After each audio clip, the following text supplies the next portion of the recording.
આપણે ધોરણ 10માં ગણિતની અંદર ચેપ્ટર 8 ત્રિકોણમિતિનો પરિચય. તો ત્રિકોણમિતિનો પરિચય આપણે મેળવવાનો છે. તો સૌથી પહેલાં ત્રિકોણમિતિને ઇંગ્લિશમાં શું કહેવાય? તો ત્રિકોણમિતિને ટ્રિગોનોમેટ્રી કહેવાય. ટ્રિગોનોમેટ્રી 3 ગ્રીક શબ્દોના સંયોજનથી બનેલો શબ્દ છે. એટલે કે 3 ગ્રીક શબ્દો એટલે શું? તો કે ટ્રાય એટલે 3, ગોન એટલે બાજુ, મેટ્રોન એટલે માપન. એટલે આપણે એમ કહી શકીએ કે ત્રિકોણમિતિ એ ત્રિકોણની બાજુઓ તથા ખૂણાઓ વચ્ચેના સંબંધનો અભ્યાસ છે. એટલે કે બાજુઓ અને ખૂણા વચ્ચેનો સંબંધનો અભ્યાસ કરવાનો છે ત્રિકોણમિતિની અંદર. પ્રાચીન સમયમાં ખગોળશાસ્ત્રીઓ ત્રિકોણમિતિનો ઉપયોગ પૃથ્વીથી તારાઓ અને ગ્રહોનું અંતર શોધવા માટે કરતા હતા. એટલે કે પ્રાચીન સમયથી ત્રિકોણમિતિનો ઉપયોગ થાય છે. ઇજિપ્તમાં, ગ્રીકમાં, આ બધામાં એનો ઉપયોગ થતો હતો અને ભારતમાં પણ ખગોળશાસ્ત્રીઓ તેનો ઉપયોગ કરતા હતા. ખૂણાની દ્રષ્ટિએ 3 પ્રકારના ત્રિકોણ હોય છે. તમે બધા આગળ અભ્યાસ કરી ગયા છો કે 3 પ્રકારના ત્રિકોણમાં પહેલો ત્રિકોણ છે લઘુકોણ ત્રિકોણ. અહીંયા આપણે જે તમને દેખાય છે ABC ત્રિકોણ, ABC એ લઘુકોણ ત્રિકોણ છે. તો લઘુકોણ ત્રિકોણ કોને કહેવાય? તો જેના ત્રણેય ખૂણાઓનું માપ 90° કરતાં ઓછું હોય, એટલે કે આપણે એને લઘુકોણ ત્રિકોણ કહીએ છીએ. બીજો ત્રિકોણ છે ગુરુકોણ ત્રિકોણ. તો ગુરુકોણ ત્રિકોણ અહીંયા PQR છે. કોઈ પણ એક ખૂણાનું માપ 90° કરતાં વધારે હોય તો એને આપણે ગુરુકોણ ત્રિકોણ કહેવાય. ત્યારબાદ આવે છે કાટકોણ ત્રિકોણ. કાટકોણ ત્રિકોણમાં કોઈ પણ એક ખૂણો કાટકોણ હોય, એટલે કે કાટખૂણો હોય. ખૂણો ત્રિકોણ DEF. આ ત્રિકોણની અંદર ખૂણો E છે, એ ખૂણો E 90°નો છે. અને આપણે ત્રિકોણમિતિના અભ્યાસમાં કાટકોણ ત્રિકોણ વિશે જ અભ્યાસ કરવાનો છે. હવે આપણે કાટકોણ ત્રિકોણની અંદર બે બાજુઓના માપ પરથી ત્રીજી બાજુનું માપ કેવી રીતે શોધી શકાય? તમે આમ તો અભ્યાસ કરી ગયા છો કે પાયથાગોરસના નિયમની મદદથી કાટકોણ ત્રિકોણમાં બે બાજુના માપ પરથી ત્રીજી બાજુનું માપ શોધી શકાય છે. તો અહીંયા આપણે તમે પહેલો ત્રિકોણ જોઈ રહ્યા છો ABC. એમાં ખૂણો B 90°નો છે, એટલે કે કાટકોણ છે. એની સામેની બાજુ કર્ણ કહેવાય, એટલે કે કર્ણ સૌથી મોટી બાજુ છે. અહીંયા કાટખૂણો બનાવતી બે બાજુ આપેલી છે, AB અને BC. ABનું માપ 3 છે, BCનું માપ 4 છે. તો એના પરથી આપણે AC એટલે કે કર્ણનું માપ શોધી શકાય છે. તો પાયથાગોરસનો નિયમ, પાયથાગોરસના નિયમ પરથી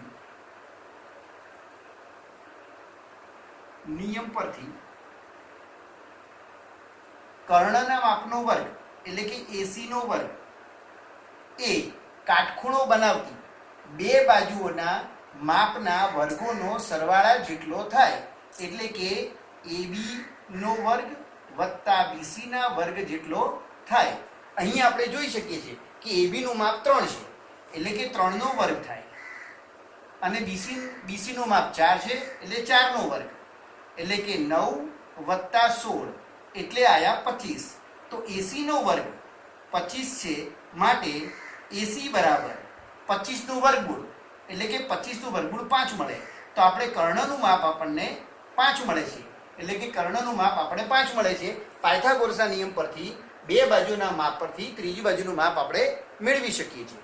અહીંયા ત્રિકોણ PQR માં ખૂણો Q કાટખૂણો છે, 90° છે. સામેની બાજુ, કાટખૂણાની સામેની બાજુ એટલે કર્ણ છે, PR કર્ણ છે. તો અહીંયા આપણે પાયથાગોરસના નિયમનો ઉપયોગ કરીએ તો કર્ણના માપનો વર્ગ એ કાટખૂણો બનાવતી બે બાજુઓના, એટલે કે PQ નો વર્ગ વત્તા QR ના વર્ગ ના સરવાળા જેટલો થાય છે. અહીંયા PQ નું માપ 8 છે, એટલે 8 નો વર્ગ. QR નું માપ 6 છે, એટલે કે 6 નો વર્ગ. 8 નો વર્ગ એટલે 64, 6 નો વર્ગ એટલે 36. માટે આપણે કહી શકીએ કે PR નો વર્ગ બરાબર 100 થાય. માટે PR નું માપ 10 થાય, એટલે કે આપણને કર્ણનું માપ 10 મળી ગયું છે. તો અહીંયા આપણે કાટખૂણો બનાવતી બે બાજુના માપ પરથી ત્રીજી બાજુનું માપ એટલે કે કર્ણનું માપ શોધી શકીએ છીએ. આનો ઉપયોગ ત્રિકોણમિતિમાં આપણને થવાનો છે, એટલે આ શીખવું અગત્યનું છે. ત્રીજો ત્રિકોણ જોઈએ તો ત્રિકોણ XYZ. એમાં માપ ખૂણો Y છે એ 90° છે, એટલે કે Y કાટખૂણો છે. અહીંયા કર્ણ છે XZ, હવે અહીંયા કર્ણનું માપ આપેલું છે અને કાટખૂણો બનાવતી એક બાજુનું માપ આપ્યું નથી, તો એમાં પણ આપણે પાયથાગોરસના નિયમનો ઉપયોગ કરી અને આપણે xy નું માપ શોધી શકીએ છીએ. તો અહીંયા પાયથાગોરસના નિયમ પરથી xz નો વર્ગ બરાબર xy નો વર્ગ વત્તા yz નો વર્ગ. અહીંયા xz નું માપ આપેલું છે 13 છે, xy નું માપ આપ્યું નથી, yz નું માપ 5 છે. તો અહીંયા આપણે લખી શકીએ 13 નો વર્ગ, xy નો વર્ગ આપ્યો નથી, એનું માપ નથી આપ્યું, yz માં 5 આપ્યું છે. તો અહીંયા આપણે લખી શકીએ 13 નો વર્ગ, અગાઉ આપણે વર્ગો જોઈ ગયા છે, તો 13 નો વર્ગ 169, xy નું માપ આપ્યું નથી અને 5 નો વર્ગ 25. હવે આપણે શું કરીશું કે 169 અને 25 થી બાદબાકી કરીશું, જેથી કરીને આપણને xy નું માપ મળી જાય 169 ઓછા 25. તો અહીંયા આપણને 144 મળશે. 144 છે એ 12 નો વર્ગ છે, એટલે આપણે અહીંયા xy નું માપ 144 નું વર્ગમૂળ એટલે આપણને 12 મળશે. આ રીતે આપણે બે બાજુના માપ પરથી ત્રીજી બાજુનું માપ શોધી શકીએ છીએ અને આ જ રીતે આનો ઉપયોગ કરીને ત્રિકોણમિતિમાં આગળ ત્રિકોણમિતિય ગુણોત્તર વિશે અભ્યાસ કરવાનો છે. હવે આપણે ત્રિકોણમિતિય ગુણોત્તરો વિશે શીખવાનું છે, પરંતુ સૌથી પહેલાં ત્રિકોણમિતિય ગુણોત્તરો શીખતા પહેલાં કાટકોણ ત્રિકોણનો અભ્યાસ કરવાનો છે. તો સૌથી પહેલાં આકૃતિમાં ત્રિકોણ ABC છે. ત્રિકોણ ABC ની અંદર ખૂણો B કાટખૂણો છે. હવે કાટખૂણો હોય એટલે 90 અંશનું માપ હોય જ. બાકીના બે લઘુકોણ છે, ખૂણો A અને ખૂણો C લઘુકોણ છે. જો ખૂણા A ની દ્રષ્ટિએ જોઈએ તો એની સામેની બાજુ BC થાય છે, એટલે કે BC ને ખૂણા A ની સામેની બાજુ કહેવાય. રેખાખંડ AB ને ખૂણા A ની પાસેની બાજુ કહેવાય અને ત્રિકોણ ABC માં AC ને કર્ણ કહેવાય.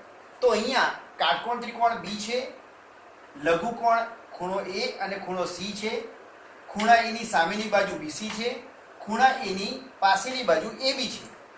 પરંતુ આકૃતિમાં સહેજ ફેરફાર કરીએ તો ખૂણો B તો કાટકોણ છે જ, પરંતુ ખૂણો A અને ખૂણો C લઘુકોણ છે, એના સ્થાન બદલાઈ ગયા છે.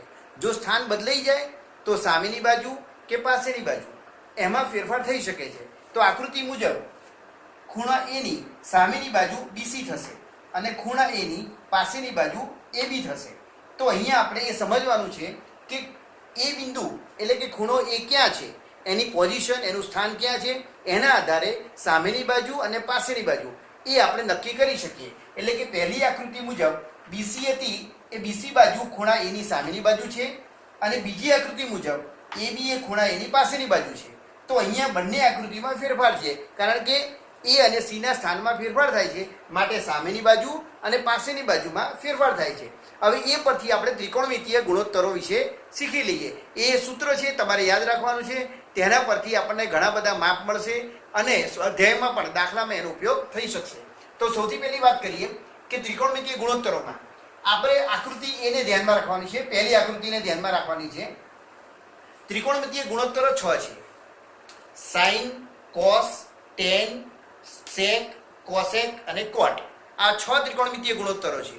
તો એને શોધવા માટે સૌથી પહેલા જોઈએ તો ખૂણો A નો સાઇન. A નો સાઇન કોને કહેવાય? તો ખૂણા A ની સામેની બાજુ છેદમાં કર્ણ, એટલે કે આ બંનેનો ગુણોત્તર લેવો પડે. હવે ખૂણા A ની સામેની બાજુ, તો અહીંયા આકૃતિમાં જોઈએ કે ખૂણા A ની સામેની બાજુ કઈ છે? તો BC છે અને ખૂણા A ની સામેની પાસેની બાજુ AB છે. અહીંયા આપણે ગુણોત્તર સામેની બાજુ અને કર્ણનો લેવાનો છે. એટલે સામેની બાજુ BC છે અને કર્ણ AC છે. તો આને આપણે સાઇન A કહી શકીએ. શોર્ટમાં આખું નામ છે સાઇન, આપણે સાઇન A કહી શકીએ છીએ. ખૂણા A ના કોસાઇનની વાત કરીએ તો ખૂણા A ની પાસેની બાજુ છેદમાં કર્ણ, એટલે કે પાસેની બાજુ AB છે અને કર્ણ AC છે. તો અહીંયા AB AC બરાબર cos એવું કહી શકાય. ખૂણા A નો ટેન્જન્ટની વાત કરીએ તો ખૂણા A ની સામેની બાજુ છેદમાં ખૂણા A ની પાસેની બાજુ, એટલે કે BC AB, BC AB, એને આપણે tan કહી શકીએ છીએ. તે જ રીતે સિકેન્ટ, એને આપણે સેક કહેવામાં આવે છે. એટલે કર્ણ અને ખૂણા A ની પાસેની બાજુનો ગુણોત્તર, કર્ણ છેદમાં ખૂણા A ની પાસેની બાજુ, એટલે AC AB. અહીંયા આકૃતિમાં જોશો એટલે ખ્યાલ આવી જશે. AC AB બરાબર સેક A. એ જ રીતે ખૂણા A નો કોસેકન્ટ, એટલે કર્ણ છેદમાં ખૂણા એની સામેની બાજુ AC/BC એટલે કે કોસેક એ, અને ખૂણા એનો કોટેન્જન્ટ એટલે કે કોટ. તો ખૂણા એની પાસેની બાજુ કઈ હતી? AB હતી, અને સામેની બાજુ BC હતી, એટલે કોટ એ કહી શકાય. હવે તમારે તમારી જાતે આ જે ખૂણા એ માટે ત્રિકોણમિતિય ગુણોત્તરો શોધ્યા છે, તે જ રીતે તમારે આકૃતિ 1માં ખૂણા C માટે તમામ ત્રિકોણમિતિય ગુણોત્તરો તમારી જાતે લખવાના છે.